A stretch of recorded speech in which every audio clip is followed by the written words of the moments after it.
Last year म्हणजे रावेमध्ये काय सामाजिक शेतकरी दिला जातो आणि वेगवेगळे विषयाचे वेगवेगळे डेमो म्हणजे शेतकऱ्याला आमच्या कॉलेज थ्रू किंवा आमच्या थ्रू काय मदत होईल हे आम्ही याचा प्रयत्न करत असतो।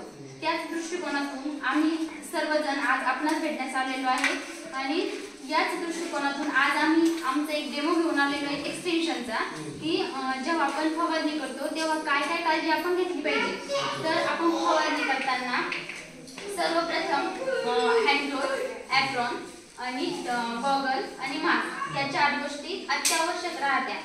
जर आपण ह्या 4 गोष्टीला काही एवढा काही खर्च येत नाही, या 4 गोष्टीची निष्काळजीपणा जर केला तर दवाखान्यात 10,000 रुपये भरणं पडते।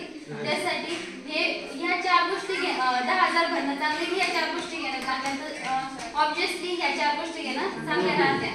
तर आमचा एकच उद्देश आहे की शेतकऱ्याला सायंटिफिक किंवा शास्त्रीय पद्धतीने आपल्या शेतमालाची किंवा पिकांची त्याचबरोबर आपली स्वतःची काळजी कशी घेता येईल या दृष्टिकोनातून आम्ही आमचा हा छोटासा प्रयत्न काका म्हणजे आपण जेव्हा हे घालतो ना तेव्हा याचा फायदा डोळ्यावर इन्फेक्शन, डोळ्यावर साईड इफेक्ट होणार नाही। दुसरी गोष्ट आपल्या ज्या श्वसन क्रिया आहेत त्या सगळ्या व्यवस्थित चालतील। नंतर आपण हा मास्क लावल्याचा फायदा की आपल्या तोंडावाटे ते विष आत जाणार नाही, आपल्याला काही साईड इफेक्ट होणार नाही त्याचे।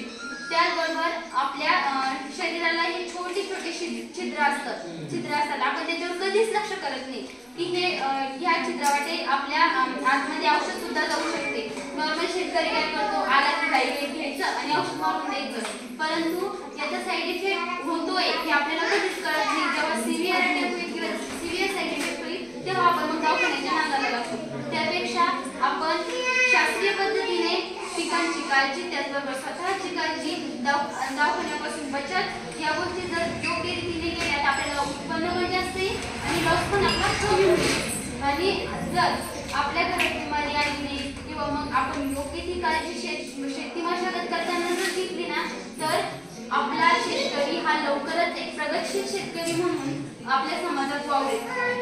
हा आमचा एक छोटासा प्रयत्न। धन्यवाद।